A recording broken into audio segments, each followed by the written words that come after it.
When most people think of the future, shining steel visions of humanoid robots and towering cities appear. They jump directly from the vagaries of thoughts and ideas straight into the physicality of something unimaginably new. This can be comforting. I mean, who wants to deal with the details and descriptions of every single day that went into this fantastic vision? Yet, is this really the future? Do we really have to look so many years forward in order to see what change lies ahead? Therein is the answer. Change. The future is change, and the future is a choice. Every decision you make is one step in a new direction, and we can never move backward in time. Even now, so many of us are facing the turmoil and tension of college applications as we make unscalable decisions that may affect the rest of our lives. Personally, my future started right before the beginning of TAMS, a little over a year ago. I entered the program with the same head-in-the-cloud ambitions and naivety as any STEM kid. TAMS was just a step, and I figured that I had already made enough of the right decisions to reach my future and my goals. In fact, I could not have been more wrong. Little things in my past, like lost opportunities from living in a small town, and more doing instead of thinking and planning, began to add up and set me apart and below my peers. I had to spend time considering and believing and dreaming about the changes I could make to get to where I should be. One of my dreams was research, a hazy feeling of discovery and accomplishment, of setting myself apart with something new, something I could be proud of. I had the towering city and shining steel now, but nothing in between. I had to start thinking and writing. The first step was figuring out how to sell myself. I had to take my first dip into coding. I had to ask for an opportunity, knowing I wasn't even guaranteed an answer. But my changes changed my future, and my research professor just so happened to be looking for someone directly in my field of study. So here I am, working in the same lab and finishing the very same project that had piqued my interest so many months ago.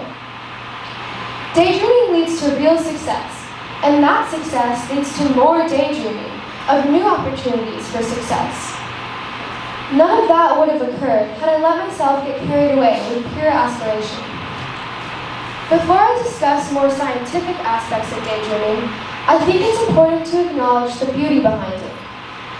Daydreaming leads to the future of art very directly. An artist's goal might be purely focused on their next painting, but through every iteration of thought, their ideas change, their creations shift. As French philosopher Gaston Bachelard said in The Poetics of Space, daydreaming transports the dreamer outside of the immediate world to a world that bears the mark of infinity. Art is converting imagination into reality, and visualization is an important aspect of it. This even applies to non-physical mediums of art, like music. How many months does it take the Dallas Symphony Orchestra to prepare a piece? 2 years are required for concert planning and preparation. 2 years of focusing on the future and implementing changes, bit by bit. Art is one form of experimentation, finding the balance between thoughts and reality, but so is science. Louis Pasteur created the process of pasteurization and revolutionized germ theory. As the story goes, in 1863, Napoleon III, France's ruler at the time, requested Pasteur to look into why wine went bad so easily. Pasteur found that the microbes were responsible for souring the alcohol, and through further experimentation, he discovered that he could kill these microorganisms by heating the wine to 55 degrees. Even in a controlled laboratory environment, change arises from unconfined thinking and invention. There will always be new angles to a solution, and sometimes lab procedures just don't cut it. These eureka moments come from temporarily setting aside your attempts to solve the problem and letting your brain continue to process while you think about other things. As Pasteur put it, chance favors the prepared mind. A bit more than a few years after Pasteur's time, another creative mind emerged, this time in the field of technology. Steve Jobs was one of the greatest inventors of our time. Not only did he create a huge company and brand, but he also created a method for harnessing creativity in business. As he put it, creativity is just connecting things.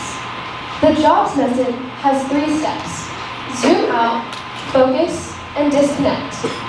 The first step, zooming out, is getting out of the realm of what is currently possible and instead thinking about what might be possible.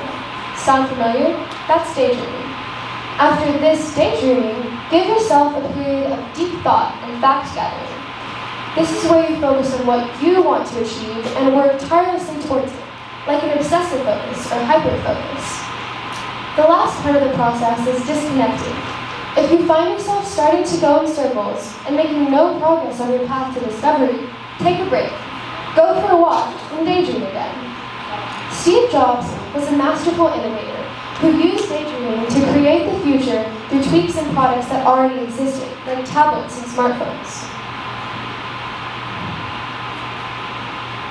Now, all of these stories may have seemed to have relied quite heavily on luck, whether it be other people being in the right place at the right time or sheer chance, but this is not the case. Scientific studies have proven that daydreaming helps you solve problems, reach goals, expand your creativity, use diverse parts of your brain, and it may even be a sign of high working memory. In one study, which tracked different patterns of internal thought, researchers found that mind wandering is important and even good for us. As your mind wanders, you're using a myriad of aspects of your brain. The executive problem-solving network works directly with the creativity network in your brain. Additionally, daydreaming can be used to reach goals by pre-wiring our brains for success. Both athletes and performers sometimes use purposeful daydreaming as a way to imagine their success instead of physically preparing for their desired outcome.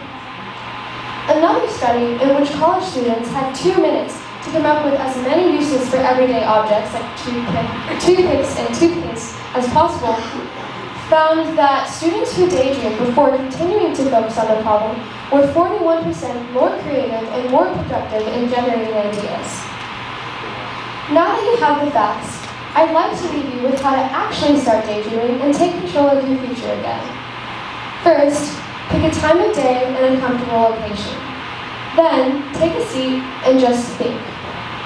Keep a piece of paper and pencil nearby, in case the future decides to visit early. We are meant to wander and think and hope. We are meant to be creative and explorative. No one has ever gotten anywhere new by trying the same thing as thousands of people before them. So take the chance and make change for the future. I'm Rhea Pookulangara, and thank you for joining me in daydreaming about the future.